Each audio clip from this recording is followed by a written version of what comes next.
a journalist of 14 years experience, but that she should qualify as a veteran journalist.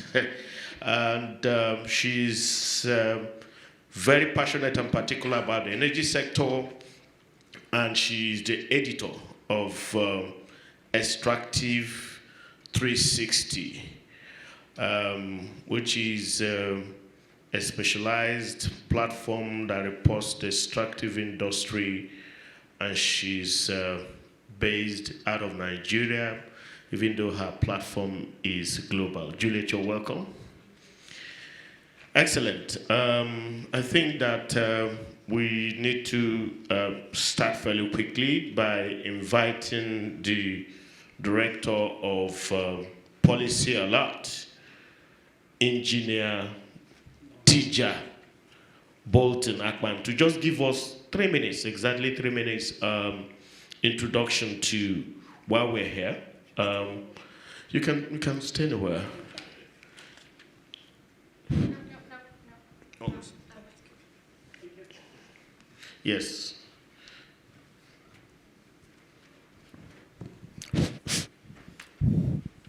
Thanks, everyone. Yeah. Good afternoon.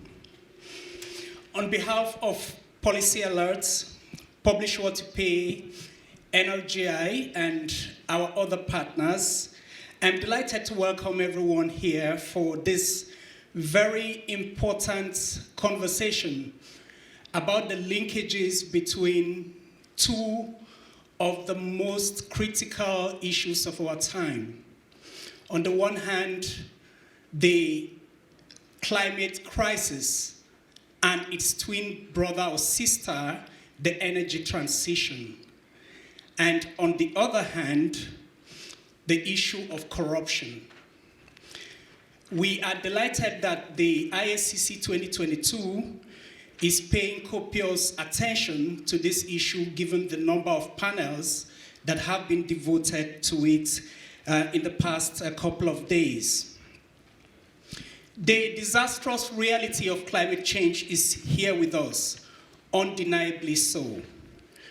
We know the signs that humanity is at the risk of exceeding the 1.5 degrees Celsius threshold it has set for itself if urgent and drastic action is not taken to halt all new oil, gas, and coal developments immediately. The economics is also very clear. Much of the fossil industry's current asset base will in a few years be stranded going by the so-called net zero path. A number of reports have actually shown that countries that are quick to decarbonize, that are slow to decarbonize rather, will suffer, while the early movers on the energy transition train will profit. Not to mention the fact that the growing competitiveness of renewables and the freed up investments from dirty energy will more than make up for the economic losses that could come from decarbonization. The big question, having seen the science and the economics, is therefore, why is it that despite all this evidence, the world, companies, governments are still hooked on fossil fuels and are reluctant to transition to renewable energies? Why are resource-rich countries not optimizing the receipts from dirty fuels and channeling these into building a clean energy pathway into the future? Part of the answer for this lies in the word corruption. Corruption is making the fossil fuel economy appear more lucrative than it actually is, thereby obstructing the transition to clean energy. Corruption is also the reason why many resource-rich countries have been unable to translate windfall receipts from the fossil fuel sectors and make these improve the living standards of their people. Corruption in the power sector, including shady bailouts from South Africa to Nigeria for power utilities, has been the reason why 600 million people in sub-Saharan Africa do not have access to electricity. Corruption has deprived many resource-rich developing countries of the fiscal policy legroom that they need to push investments into energy transition.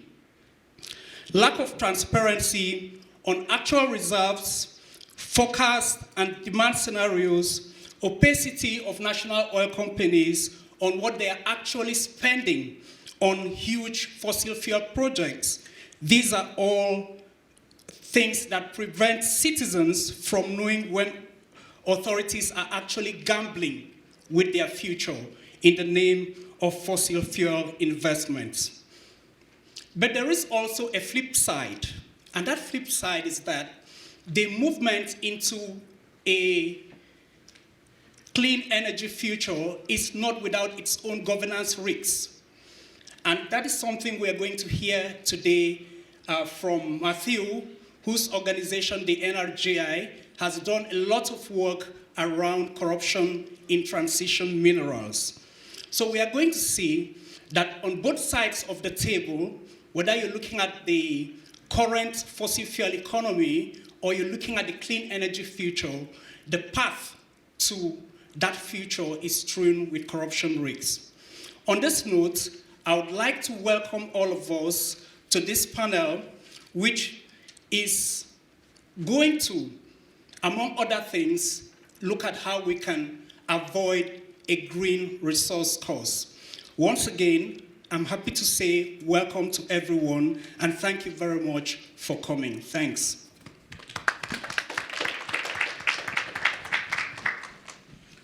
Thank you very much, Tija, for that excellently rendered welcome and introduction. I think we should go straight to the business of the day. But before that, I just wanted to sort of throw in one or two things. And the first thing I'd like to throw in is what our Vice President, Professor Yomi Osibajo, wrote in an article in September 2020 on Foreign Affairs magazine. And I just want to read. After decades of profiting from oil and gas, a growing number of wealthy nations have banned or restricted public investment in fossil fuels. Such policies often do not distinguish between different kinds of fuels, nor do they consider the vital role some fuels play in powering the growth of development economies, especially in sub-Saharan Africa, unquote. Let me start with you, Kali, from Publish What You Pay US. What are the specific ways in which corruption and governance inefficiencies in the extractive industry, in your view, retard needed climate change action and obstruct or potentially obstruct the energy transition pathway? And I just want you to try to respond to this as much as you can in 5 minutes. Is Great. that okay? Thank you. Good. Yeah, so poor governance and the corruption that it breeds is one of the biggest challenges that could potentially stand in the way of a truly just and equitable energy transition. On the one hand, the oil and gas industry is in decline, and they're increasingly desperate to maintain their relevance and their ability to operate. Current plans for the fossil fuel sector expansion in the United States are completely incompatible with plans to limit global heating to 1.5 degrees Celsius. According to the Global Fossil Fuel Registry, current reserves of coal, oil, and gas contain more than 7 times the greenhouse gas emissions that are allowable within the current carbon budget. Aside from vastly exceeding the carbon budget, the oil and gas industry's plans for continued growth also risks billions of dollars in stranded assets. This is not a financial risk that will only affect the oil and gas industry because energy markets are a fundamental part of the global economy, and the ramifications of asset stranding will impact everyone. A recent study estimated that the full financial impact of financial losses associated with oil and gas asset stranding could exceed $1 trillion. On the other hand, demand for minerals needed to power clean energy is soaring. The International Energy Agency estimates that meeting Paris Agreement climate targets will require at least a quadrupling of demand for minerals needed and used in low-carbon technologies by 2040. Worse, large proportions of the world's cobalt, nickel, copper, lithium, and rare earth minerals are mined and processed in countries that rank poorly in Transparency International's Corruption Perceptions Index. This means that as mining companies are scrambling to mine as much as possible, there's an incentive for companies to skirt social and environmental safeguards. As a recent example, the US Senate is currently considering a bill on mine permitting reform that's rumored to be written by industry that would minimize the requirements for new mine permitting and would effectively limit the public's voice in mining decisions on federal public lands. If passed, this bill will result in less accountability when problems inevitably arise. Legislation like this will invite more corruption into the oil and gas and mining sectors. Overall, in the last decade, we've seen great progress in broadening the scope of transparency around extraction. Disclosures of payments to governments, contracts, beneficial ownership, as well as transparency around state-owned companies and commodity traders have increasingly become global norms. But it hasn't yet been enough to fully thwart corruption, and the sector remains plagued by an inability to hold corporate actors meaningfully accountable. Given the uncertainty and the need for fundamental changes to the extractive industry in the coming decades, corruption continues to be a very real concern, so it's vital that we learn from the past extractive sector governance mistakes to avoid repeating the consequences.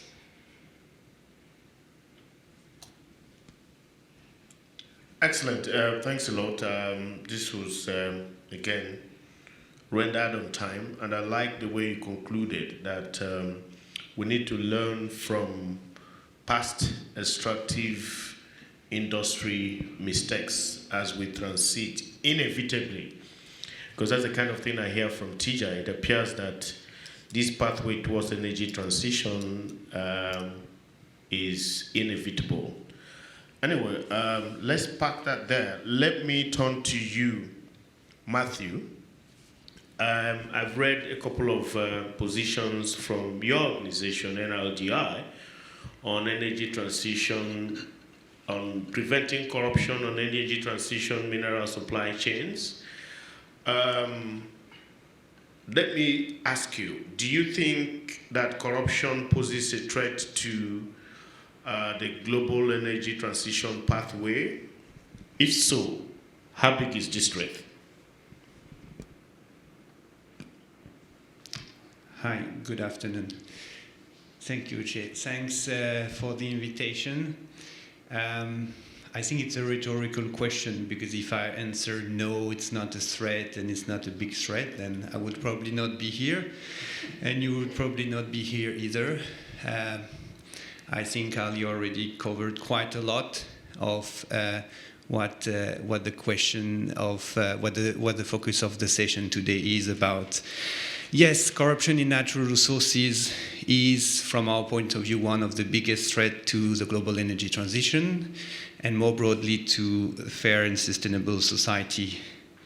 I'll focus on extractive, obviously, because this is what NRGI works on. But I think, as my CEO and President Sunita Kelman mentioned in the plenary 2 days ago, the corruption in extractive relates to broader intersecting objectives that are key to fair sustainable development, meaning alleviating poverty, disabling kleptocracy, and securing a green future. I think here today we're talking about the last one, securing a green future, but I think it's also related to this broader development question. So how do we know that it's a serious threat? How do we know that? Just look at history. I think already mentioned by previous speakers the fact that the OECD study on corruption show that the extractive is one of the sectors that is most prone to corruption. So that's why that would change. No reason. Just look at the headlines in the newspaper about the corruption scandal in extractives. Operation Car Wash in Brazil with Petrobras procurement system implicating businessmen, politicians across Latin America, involving billions of dollars in bribery. Angola, where Africa's richest woman, Isabel dos Santos, built her estimated 2 billion fortune on the back of insider deals with the help of Shell company, and including across the lucrative deals, including oil. Think about Glencore investigation and its subsidiaries, revealing millions of dollars worth of bribes paid in countries ranging from Brazil, Cameroon, Cote d'Ivoire, and so on. In DRC this week, Glencore settled with a 180 million punishment or fee. Let's face it, it's small. It's very small compared to what it should be. And of course, how kleptocrats, autocrats in many countries, like Russia, have built their power through national oil company, Gazprom, Rosneft, and so on. So anyway, corruption in extractive takes many different forms, from bribery, inappropriate participation of political elites, misappropriation, theft, patronage, undue influence, and so on. Why does it matter now more than ever? I think my colleagues already started to answer to that question. Because the challenges are not new, but they are somehow more urgent because of the energy transition.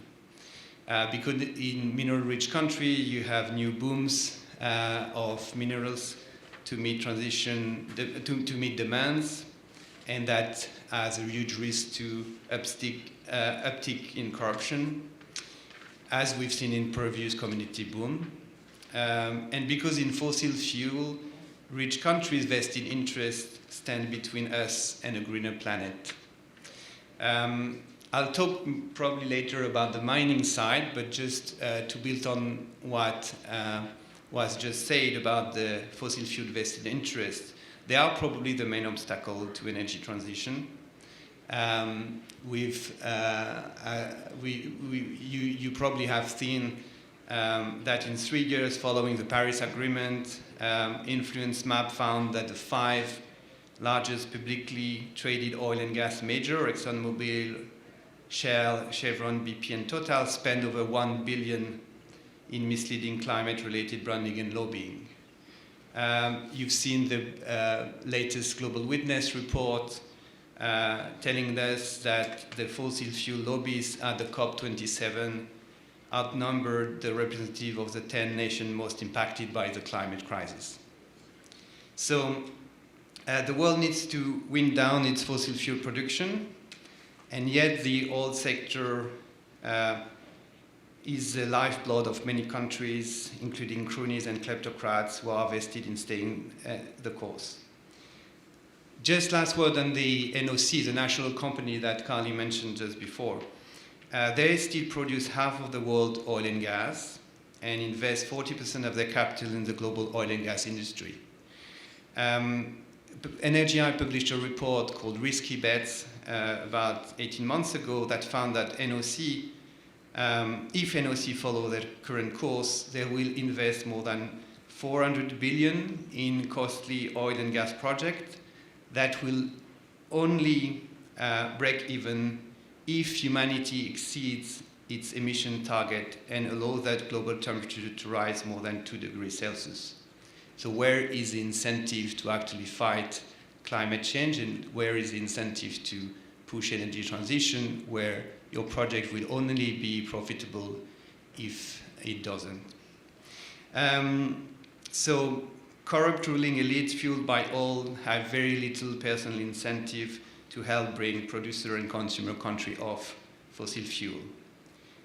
Such corruption is not limited to the oil sector, but again, I'll come back probably on mining later. Thanks. Thank you very much, Matthew. And I get the issues around corruption being systemic, and the fact that there are also risks even in the course of energy transition. Tija, let me come to you now. Nigeria is said to be a natural resource-rich country, but energy poor, which is very interesting. And there are debates around the fact that the transition must not come at the expense of affordable and reliable energy for the people, cities, and industry. There is even a proposal that the transition, and I think Matthew, you re-echoed it about the transition being just, inclusive, and equitable. So Tija, as someone who has been in the extractive industry for a while, engaging both with communities, on behalf of communities, and with government, what are the industry practices and regulatory trends you have observed in the extractive industry that would have real and potential implications in it, either advancing or undermining what is now said to be just energy transition? Tija, over to you. Thank you again, Uche. Excuse me. I would like to take off from my country, Nigeria. Nigeria is, like they say, a resource-rich country, but the secrecy around oil and gas transactions, especially contracts over the years, has allowed governments to go into deal-making with companies that push out huge fossil fuel assets at ridiculous prices, to companies. Now, a company that is getting a deal at such rock-bottom prices has no incentive, to exit an industry whose time is up. We have an example recently, the Shell ITO in Bayelsa State, where ITO is in court right now with Shell for not being upfront on the quality of the assets it uptook. And these are the kinds of things you see all over the industry in the country. So even when some of them are rebranding as energy companies, given the energy transition, most of the divestment that we see is actually a divestment that is happening intra-industry, that is from onshore to offshore, not exiting the industry completely. And what this says to us is that the numbers actually still add up for them, and that's why they're still around. Now, there is also the issue of compromised regulators. We have a regulatory system that is hugely compromised in most of the fossil fuel-rich countries. And what that does, especially in the Niger Delta where I live and work, is that the communities and the ecosystem continues to suffer the brunt of the production of these fossil fuels while regulators look the other way. Now, the resulting lack of corporate accountability for criminal neglect and the socio-ecological crimes that these companies commit has undercut, as it were, the actual costs of production of these energy forms. So the true cost of the fossil fuel operations is not on the books. And this is the reason why these companies are able to post, stupendous profits that otherwise would be impossible. So they are not in a hurry to leave that dirty business. Another practice is the issue of oil theft. International cartels working with local officials and security networks are making a killing out of stealing Nigeria's crude. And this is costing the country billions of dollars that could have actually been invested in diversifying the economy or even building infrastructure for a renewable energy future for the country. Just this year alone, in the first 7 months from January to July, the country lost $10 billion. Now, $10 billion lost to crude theft is exactly the amount that Nigeria is shopping for to kick off its energy transition plan. So we can see in real terms the effect of some of these practices on the energy transition. Now, following the implementation of the Petroleum Industry Act, Nigeria also celebrated the conversion of the state-owned company, the National Oil Company, to a public limited company. But those of us on this side of the table actually see that as just a rebranding and not, any change happening in real terms. And why we say this is that the leadership is the same, the work culture is the same, in fact, the entire system is the same. To add to that, the recent gains on transparency made by the state-owned company have been reversed. So you go to the portal of the NNPC Limited, for instance, you cannot find some of the disclosures that we were celebrating just a couple of years ago. And this is an EITI supporting company. So we find here that the corrupt incentives for fossil fuel business for a company like the NNPC, which for 45 years, out of 45 years, 43 years, it was loss-making. And only in the last 2 years has it posted a profit. How can this company be positioned to actually, drive Nigeria into the kind of energy future that it ought to have? So the NNPC does not have any incentive to move into renewables. It has no plan for energy transition, nothing like that. It is actually fixated on the status quo. And this is one of the things that limits Nigeria's readiness for the energy transition. Finally, there is the issue of regulatory capture. Regulatory capture is a huge challenge, and we have a sense that this is what actually happened with the overarching regulation for the, legislation rather, for the oil industry in Nigeria. That's the Petroleum Industry Act. This regulation was in the works for close to 20 years. And finally, when it came out in a badly watered down shape. The PIA does not say anything about the energy transition. It only mentions the issue of climate change once and in relation to fiscal terms. And it does not provide the necessary bridge between the current era of fossil fuel dependency and the clean energy future that we should be aspiring to.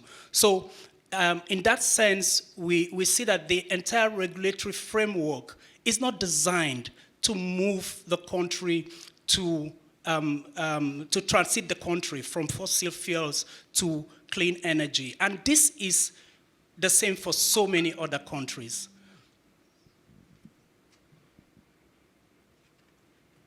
Thank you very much, Tija. I think that you have raised very, very many issues, and if not for my role as a moderator, I would have tons and tons of questions for you, and I know that people who are listening to you do have questions for you, but I don't want to jump the gun. I would like to take this a little further. Juliet, you are a journalist, and you have extensively reported the energy sector for more than 14 years. And you have listened to Tija. Oil theft, elimination of oil theft will save Nigeria the $10 billion that is needed for energy transition to start. Compromised regulatory systems are there. Are we going to leave them as we transit, or is it a systemic thing?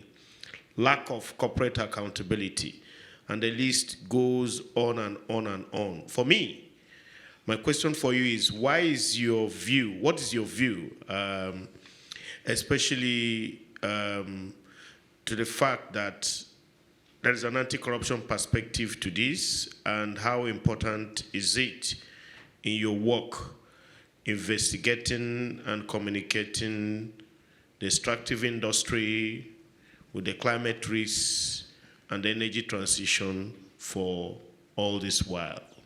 Over to you, ma'am. Thank you, Uche, and good afternoon, everybody. Thank you for being here. So the urgency of climate change challenge is one that is threatening our very existence today. That's not news anymore. That's something that we all know. That's something we have all agreed on. But isn't it interesting that despite the urgency of this challenge, countries and companies have not been able to firmly commit to decarbonization efforts? Why so? Is the question that we should be asking. Many countries, I beg your pardon, have made verbal commitments. Some fossil fuel companies have even rebranded. They've assumed new identities in reflection of the new so-called reality. On the outside, painting the picture that the train is moving towards transition.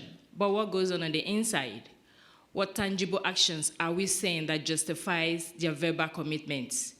Why are they still investing billions of dollars in exploration and continue to wield undue influence over climate policy development? Corruption, of course, is at the heart of all of this. And that brings me to the point to emphasize that without an anti-corruption perspective, investigating and communicating climate risk and energy transition might go the way of the present fossil fuel regime, where journalists risk their lives to get to the bottom of reports. Some of these issues that TJ has just highlighted, if you get to know the depths and the risk that reporters have to go through to dig out some of these stories and put them in the public domain, you'll be amazed. And I'll just give you one example out of so many that shows how systematic corruption really can prevent communicating climate change risk, as with the present fossil fuel regime. I happened in my former life to oversee the energy desk for a national newspaper, and a colleague that works with me had to leave. We were based in Abuja, the nation's capital, and then she had to travel down north to investigate a story with a mining site.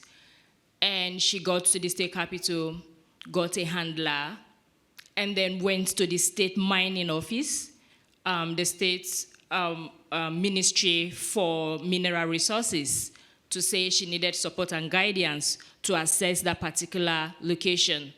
And she was told, you cannot go there. And she was asking why. There was no reason why, you just cannot go there. And she went to the state police and reported she needed to assess that site, and she was told she should not go there. She would be risking her life. The police would not be giving her any protection, and she would be on her own if she goes there. And she proceeded. She had come all the way from Abuja, and she was not turning back now. So she attempted to get a vehicle to take her to the location, and no vehicle would take her there. At best, she would get a vehicle that would get her closer to that location. And then a handler eventually arranged for a motorbike to take her into the city where the mining site is, but the handler and the motorbike operator will not go in with her. And she risked her life all the way. And it's a long story. It's a very unpleasant story of how, she had guns on her head, and she would have lost her life that day. She came back, so thankful that she made it out. But she would never dare that journey again. And she would advise anyone not to take that risk. So that's just one of the many stories of how systematic corruption can actually deter investigations. So why can't you assess that place? Why would the police not give you protection? Why would the state mineral ministry not give you protection? That's because someone has said we don't want any interference. We don't want any person assessing this location that is not one of us. So it's a systematic operations, and it's really unfortunate. And without an anti-corruption perspective to the energy transition conversation, we are going to have a repeat of such incidences. And for a country like Nigeria that is dependent on fossil fuel, by the time the world moves away from oil and our system remains the same with the way it is structured, then the people will be left poorer for it. And why would this be? Countries have continued to outline decarbonization targets. Nigeria, for instance, plans to phase out fossil fuel by 2060 and achieve net zero. In the run-up to 2060, massive investments, of course, are needed for us to be able to develop the renewable sector and position it as, an economic mainstay. Because right now, our economy depends on fossil fuel, and if we are moving away from fossil fuel, we need an alternative. And investments are needed to develop that sector because we are literally starting from the scratch. Now, there are various available funding to support countries' decarbonization efforts. Without a rigid anti-corruption perspective, how will these funds be utilized? How will they be disbursed? How would the countries account for them? Just this morning, I was reading a report from Nigeria where the energy minister had said that the country had developed an energy policy and went further to say funding had been received from the World Bank and from the African Development Bank to support some of the energy policy plans, but would not disclose the specific amount. So how do you begin to account for such funds? How do you follow that kind of money? How can such systems be transparent if we do not have an anti-corruption perspective that demands for such accountability? And so for proper tracking and communicating of energy transition conversations, it is critical. It goes without saying that an anti-corruption perspective is necessary. And again, to prevent the mistakes of the fossil fuel economy, it is important, again, to mainstream anti-corruption perspective into the climate change conversation so as to avoid a recurring of the sort of devastation that a country, Nigeria, experienced with fossil fuel exploration. We have been historically dependent on fossil fuel, and why the government and the oil companies themselves profit from the venture, the communities from where this oil is taken have been left to bear the brunt of the devastation. And there is no accountability, and no one is held to account for such devastation. The communities, their waters, their air, their land are devastated. Their means of livelihood are gone, and they are just left to fend for themselves. And no one is taken into account. And why would that be? It has to be corruption. It has to be some sort of connivance between the companies and the government. And that is not something we would want to see with the renewable energy regime. And that's why it's important to get it right from the onset, because Nigeria, for example, began to make laws guiding the oil exploration years, decades after we had started exploring for oil. As a matter of fact, we just had a petroleum industry B passed just last year. And we've been exploring oil since before I was born, since forever. So we're then playing catch up. But right now, we have an opportunity to start on a clean slate, and I think it is important that happens. Mr. Moderator, if I still have some time. Thank you. I'll probably come back and continue. Thank you. Yeah, thank you very much. 14 years experience in the field, summarized in 5 minutes. I know that's a lot of work. So Thank you very much, and I'm sorry I had to interrupt you. There's a whole lot of issues popping up, but I just wanted to put something on the table before I come to you, Kali. According to the UFO Anti-Corruption Center, corruption is expected to pose a major obstacle for energy transition. And I acknowledge the role of journalists in actually unpacking this language, the extractive industry, and I'm certain also the industry that is going to take over, the renewable energy industry, is filled with a lot of jargon. And many times the industry players hide under these jargons to sort of have their way. And I acknowledge the role of journalists in going into all those places that nobody accompanies them to sort of unravel what is going on there and also communicate them systematically for ordinary people like us. So Juliet, thank you very much for such work. But the UFO report is saying that decarbonization, they're here again, decarbonization of energy systems require investments from tens to hundreds of trillions of dollars. That's a lot of money. And it's also saying that corruption is used to artificially extend the life of carbon-intensive industries. Yet, green energy itself is far from immune from corrupt practices. Anyway, let's park that there. I return to you, Kali. Your organization wrote a letter recently to the U.S. Security and Exchange Commission on the proposed rule enhancement and standardization of climate-related disclosures to investors. Oh my God, a lot of jargon. Can you talk us through this, ordinary people like us through this, and what sort of implication that has in this whole conversation, the panel in particular and the conversation in general? Over to you, Kali. Absolutely. Thanks so much for the question. So working on climate risk disclosures is a newer area of work for the coalition, but especially in the last year, there have been a number of really exciting developments.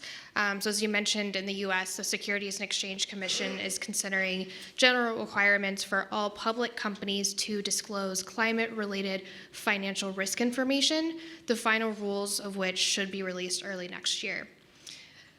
PWIP US commented on the proposed rule that came out in March of this year, and we provided a comprehensive overview of the financial risks associated with the oil and gas sector.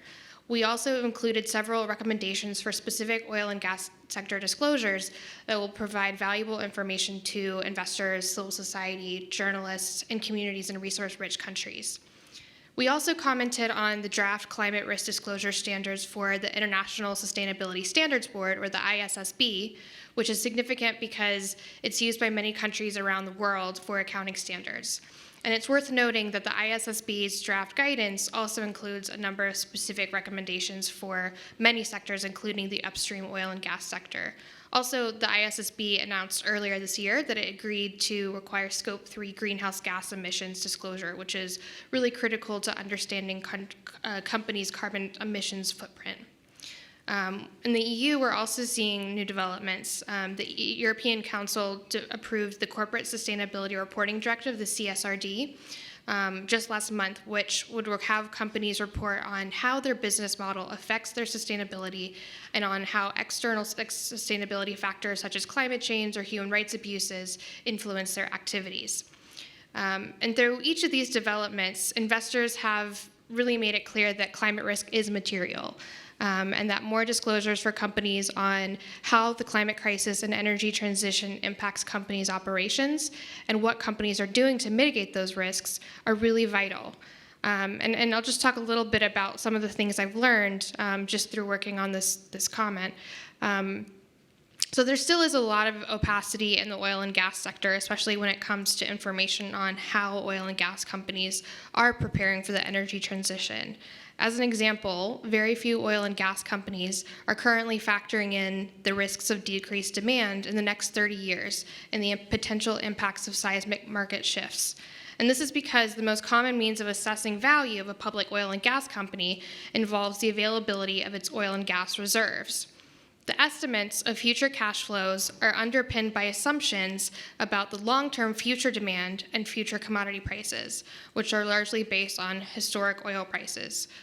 Of course, these estimates and assumptions are rarely disclosed, and given the oil and gas industry's record of climate denial and disinformation, this data is incredibly important for stakeholders to be able to scrutinize.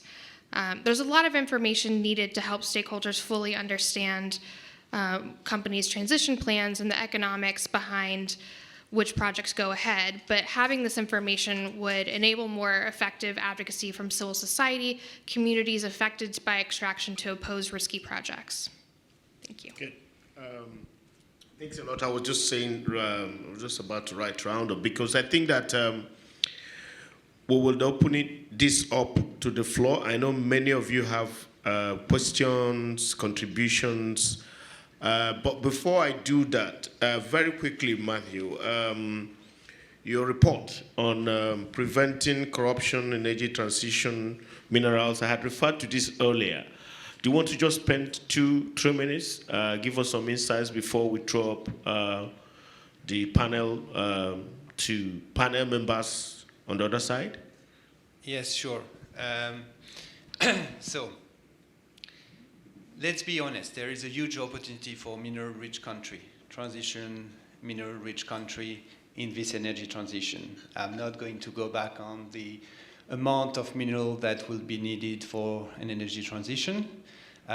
You like it or not, I mean, even if personally I would like to believe very much that no new mining would be needed, thanks to circular economy, reducing consumption and so on, it's unlikely, given the scenario and given the time frame, that new mining will not happen. And actually, it's already happening. So anyway, we have to deal with the challenges, but there are opportunities for resource-rich country if they have good governance, if they manage to fight against corruption, to generate some revenue, to generate some jobs, to alleviate poverty, and so on. For that, they should not repeat the mistakes of the past. And this is where we come together as we initiated an expert group at NRGI in collaboration with the IACC, with the OECD, and with a number of partners. I'm just going to mention those who are in the room, because those who are not in the room, that means they didn't want to come and support. So Oxfam US, Publish What You Pay, and maybe I'm forgetting some people here, TI Australia, Global Witness, and so on. So we came together to try to think about what would be the key anti-corruption recommendation for trying to avoid repeating the mistake of the past and fighting corruption in transition minerals. I'm not going to detail all of them. There are 10 recommendations, so it's going to be too long, and I'm going to read, it's going to be tedious, and some of you will probably fall asleep. Just wanted to highlight maybe 3 of them. They are grouped by category. One is a recommendation to help to protect local communities. And there are in particular recommendation to prevent corruption from weakening the protection of community rights and enforcement of environmental and social safeguards. Hopefully there will be a question after during the Q&A. I can tell you a bit more about that. There is a second kind of types of recommendation regarding limiting the opportunity for corruption. And just to mention here, for example, the recommendation to prevent political elite for capturing unfair opportunities. So that goes through many transparency disclosure, in particular regarding beneficial ownership, contract transparency, conflict of interest rules, and so on. And finally, there are a couple of recommendations around how corrupt actor should be held to account. And here I would like just to insist and to recognize, acknowledge the work of the media and journalists and civil society organization that was described just before. I mean, if you want to create an environment to be able to fight corruption, you need to support the rights and activity of civil society, journalists, whistleblowers, and other anti-corruption actors. So that was just to give you a flavor of that.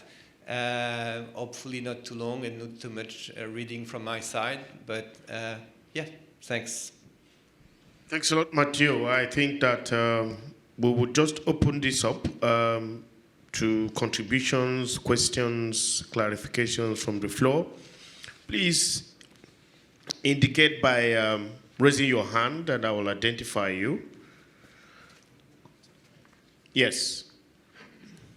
Yes, please. Walk up to the mic and then straight, because I want as many people as possible, please.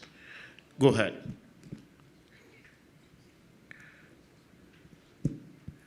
Thank you very much. I am Jimmy Mungurie Kufoi from Democratic Republic of Congo. I'm wondering if Africa or African leaders are ready for the energy transition. I want to go from the example from Nigeria. What we heard a few times ago, that some companies like Total Energy are trying to sell their shares to national companies so that they cannot be held responsible for what will happening about the energy transition or to pollute the environment.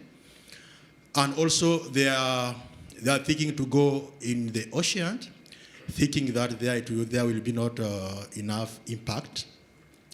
And also, it seems that African leaders, through African Union, are making a kind of alliance to protest against those what they call Occidental or from Europe or US idea, saying that those countries has already exploited their fossil energy for many years, and now they don't allow Africa to develop itself from its energy. I can still remember this year, the president of the African Union, Macky Sall, who is from Senegal, I think, asked publicly so that they may allow Africa to exploit its fossil energy. And I'm wondering if what can be done, because Africa seems not to be ready for that, or leaders, what the world should do to stop what we can say that a root of corruption, because African countries will be corrupted by, yes, I'm just ending. Yeah, will be corrupted by those companies coming from abroad. So what to do against that idea of African leaders to avoid or to stop that envy to still continue exploiting fossil energy? Thank you. Thank you very much. I don't know whether this is a comment or a question, but then whether it's both. Please, any other one? We want to take as many here, please. Straight to the microphone. Hi everyone, my name's Clancy from Transparency International Australia. I have two questions. Firstly, on transition minerals, we know that approximately 70% of the world's transition minerals are located on Indigenous peoples' lands or bordering or on conservation zones as well.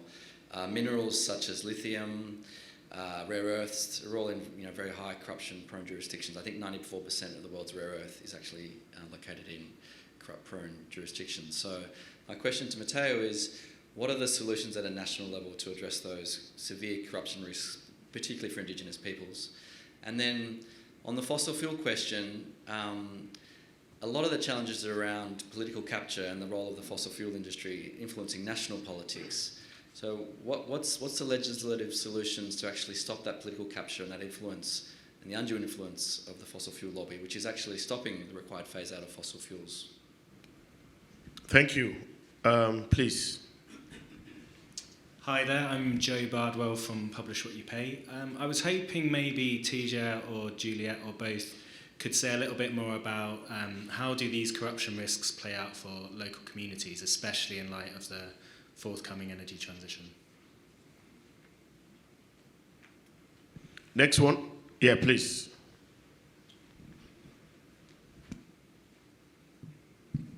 Good afternoon, Patrick Dykmanson, Codename Transparency based from Ecuador. I was wondering about the price surging that will happen with the minerals and that corruption that takes place in the trading component that's absorbing that illegal mining. How is it that you think that we can shift that responsibility to companies that are absorbing that illegal mining that's causing so many troubles to the indigenous communities and the environment? Thank you. Yes, sir. Please go ahead, sir. Okay. My name is David Ogolo. I work for an NGO based in Nigeria. My question to the panelists is about, this issue of dumping of assets to local people, the investment by the multinational oil company has a lot of implication for the poor community. Are there tools that we can use to hold these multinational companies accountable? Because obviously the political will to hold these multinational companies accountable in our countries is not there. It would be good if we can, and if there's any experience anywhere that has happened, it will also be very useful. Thank you. Thank you, sir. Any other person? Okay, excellent. We are running out of time, and I want all the panelists, maybe starting with Matthew. It appears that you had a few, maybe 3 minutes each for the first round. Okay. Please. So I'll try to answer to the question. Clancy, transition mineral, indigenous land. Yes, definitely. This is one of the main issues related to transition minerals. Many of them are located in fragile environment, in indigenous and people's land. That's, very clear an issue that aggravates corruption, is an issue that aggravates the potential impact on environment and social aspects. What can we do? I think most of the content of the recommendation related to the protection of community rights and social and environmental safeguard actually comes from the work from Transparency International Australia and the Accountable Mining Program, so that will be something familiar to you. But basically, strong commitment to regular, sustained, meaningful stakeholder engagement, including obviously respecting indigenous people and their right to FPIC, free, prior, and informed consent, the right of the other marginalized group. Stakeholders should ensure that the rules and regulations around such consultation are transparent, widely known, and enforced.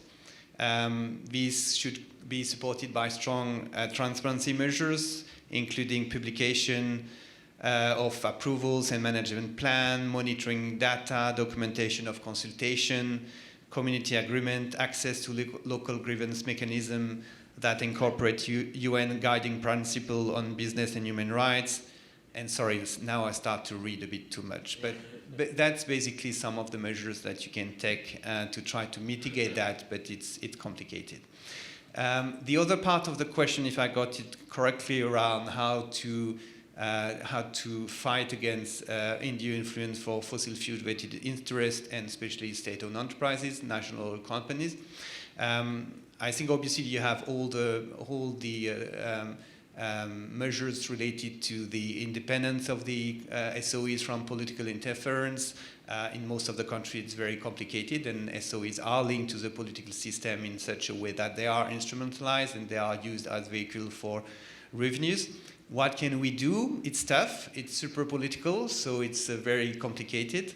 But basically, the main measures around these issues probably are related to having strong revolving doors policies, having strong rules around political donation, having strong rule around conflict of interest, and I think bringing more transparency around how SOEs make decisions and based on what is also a good way to try to tackle some of the undue influence. I mentioned some of the crazy investment numbers that national oil companies are still making. based on the assumption that they will be profitable only if the energy transition and the fight against climate change is actually not successful. So that's probably some of the key thing. That's very quickly trying to answer questions. TJ, over to you. 3 minutes.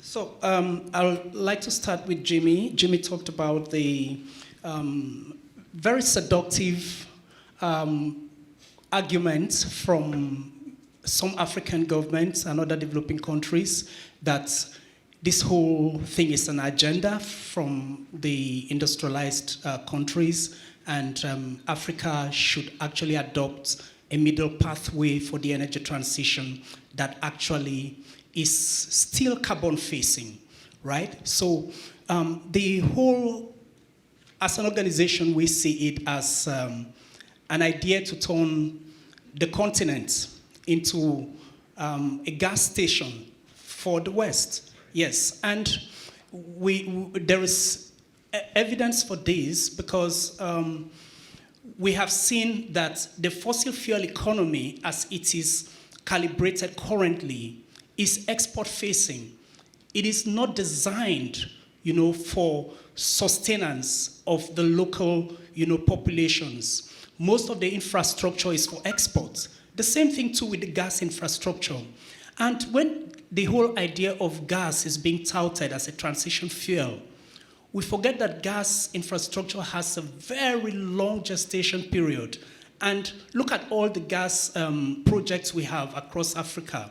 The East African gas pipeline, the West Africa gas pipeline, the Nigeria-Morocco gas pipeline, just name them. None of them has got the kind of resourcing that it needs to actually, move forward yet. So what this says to you is that the continent is being locked into another 40 years of or more, of dependency on this fossil fuel industry, not for its own energy access, but for the interest, the appetite, of industrialized countries. And that is the challenge. So when we hear these narratives about an African energy transition, a middle of the way approach, it is just, that is the real agenda. There is the real agenda. It is actually an agenda from somewhere to keep Africa supplying the energy needs of some other parts of the world. So that's one. The other thing has to do with the communities. Most of the communities are actually taking a beating from the operations of these fossil fuel companies. And what is happening right now is that the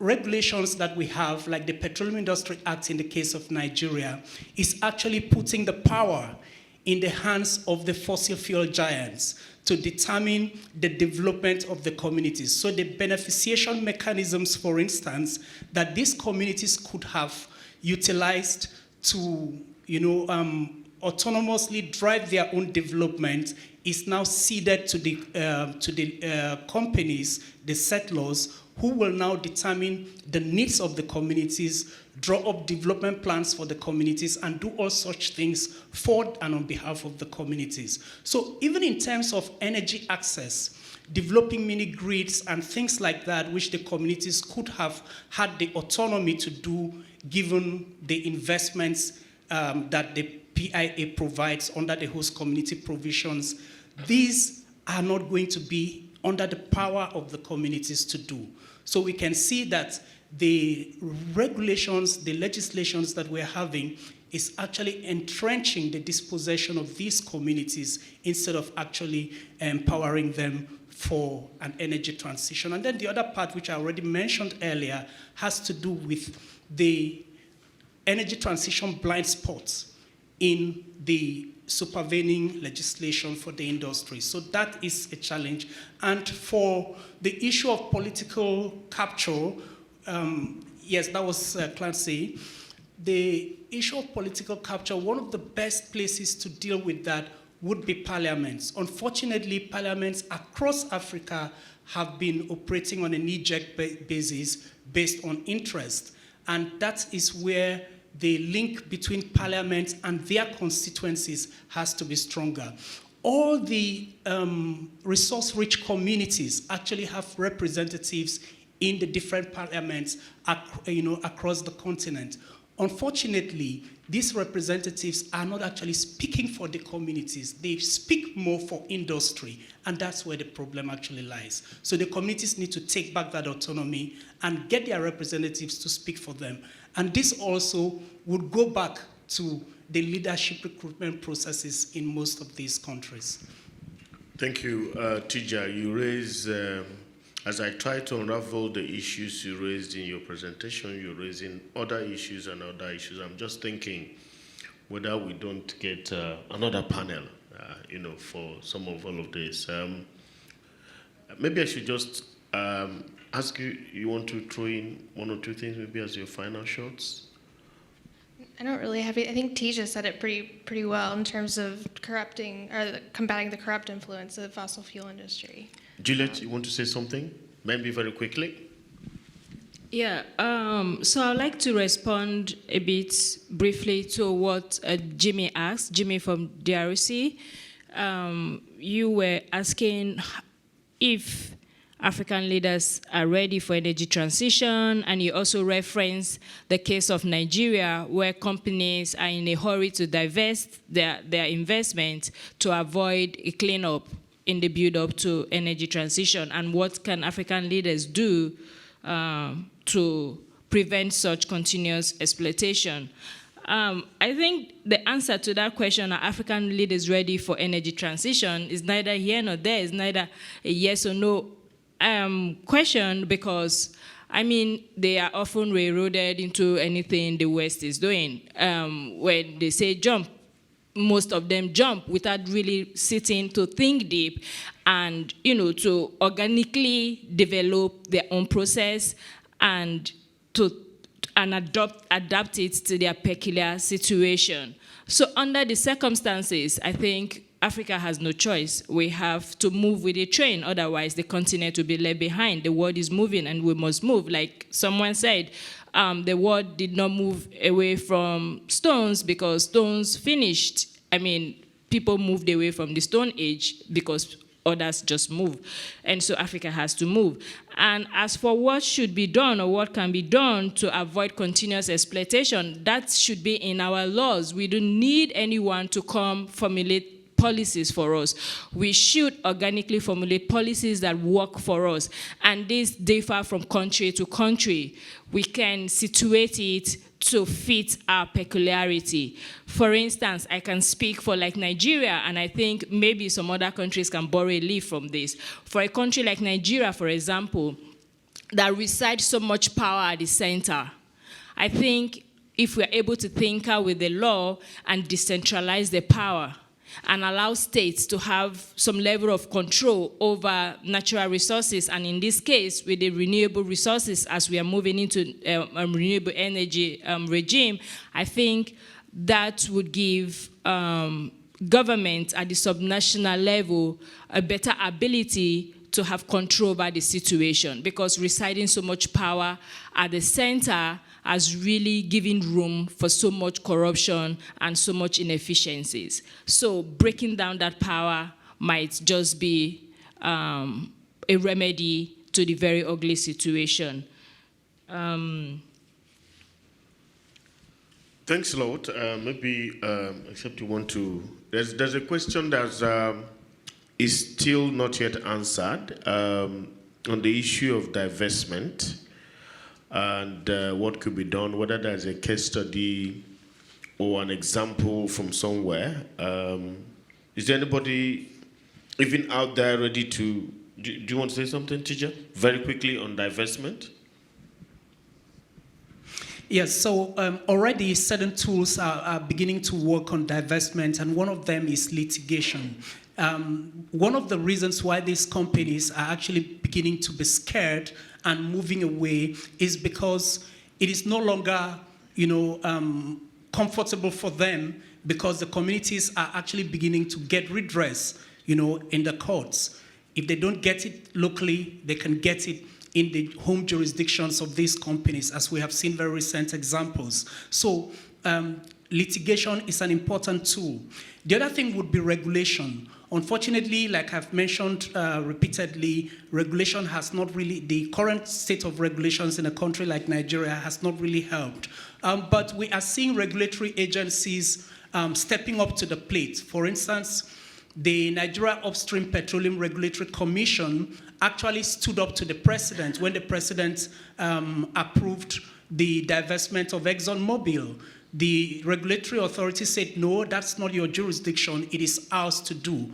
And they called back, and the president eventually capitulated and agreed with the commission that yes, it was their responsibility to approve the divestment. Unfortunately, the Commission has not yet come up with a set of definite guidelines on divestment, and this is a challenge for the energy transition because the divestments cannot happen. We talk about loss and damage, loss and damage. There could be no bigger loss and damage than the spoliation of the environment, the communities in the Niger Delta, the human rights assaults on these communities, the deaths of their leaders, and so on. This has to be paid for. The environment has to be restored. And there is no way that the companies can divest without addressing those issues. Those issues require investments. Decommissioning and abandonment is not being done right now. Even the new regime, the Petroleum Industry Act, actually provides an escape window for the companies on D&A, where it says that the companies can keep the resources for D&A in an account in a commercial bank in which they don't have an interest. These companies don't run commercial banks, so they can as well keep the monies there and still have access to those funds for their own operations to further devastate the environment. Rather, we had pushed that D&A funds should be kept within the regulatory agencies in a specialized fund that the companies do not have access to. So all these issues are very important for the energy transition. And until the regulatory framework is strengthened, it will just be a whole lot of hot air, on the issue. Then finally, I want to say that trust is very important.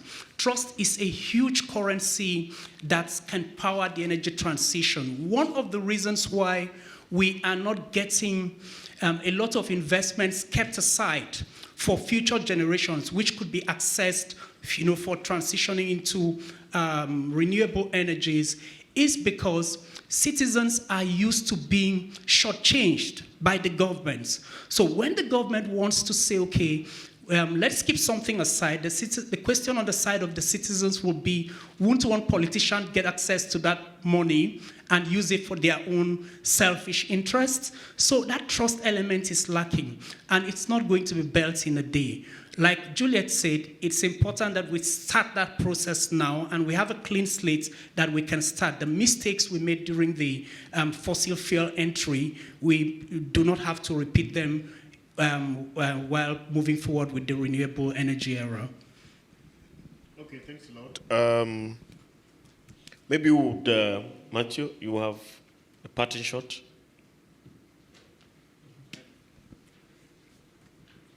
You mean as a conclusion? Yes. Yes, because we're running short of time. No, I mean, just to repeat that, hopefully the transition mineral boom is also can also be an opportunity for resource-rich countries to move away from poverty, and I think that's a key dimension of a just energy transition. Now, again, huge opportunity, huge risks, and if you look back at the past, learning from the experience with the oil and gas sector and previous mining industry track record, it's concerning. So the scenario where that would actually, corruption would aggravate social and environmental impact and would mainly benefit one part of the world is real. And the scenario where some of these new mining areas, mainly located in fragile environments, indigenous and people's land, become sacrifice zone of the energy transition of the global north is real and serious. And that's why fighting against corruption in the transition minerals industry is key. Okay, thank you. I think that there's a whole lot to chew from the issues and the communities to the learning from the experience to the transition minerals. There's a lot of learning for me, and I hope for all of us. And I don't think that this conversation will end here. I think that the issues are complicated, the issues are interesting, and the pathway to energy transition, as we have heard from our panelists, is actually an inevitable pathway.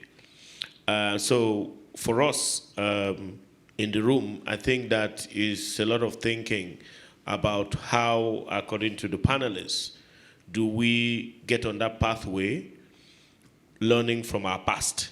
And I think that that will be an interesting way, takeaway for me. And I think that no one person can do it, no one organization can do it, no one coalition can do it.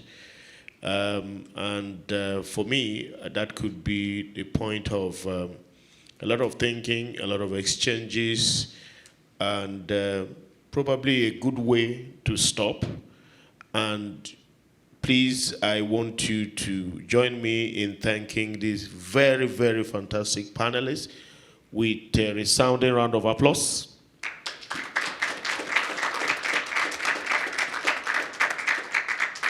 So thank you very much. Our time is up. My job is done. Thank you. And please, let's keep in touch. Let's keep this conversation ongoing, online, offline. And I hope to see you again in this journey to a sustainable world where we are transiting from one form of energy to another that is cleaner. I thank you most sincerely and see you again.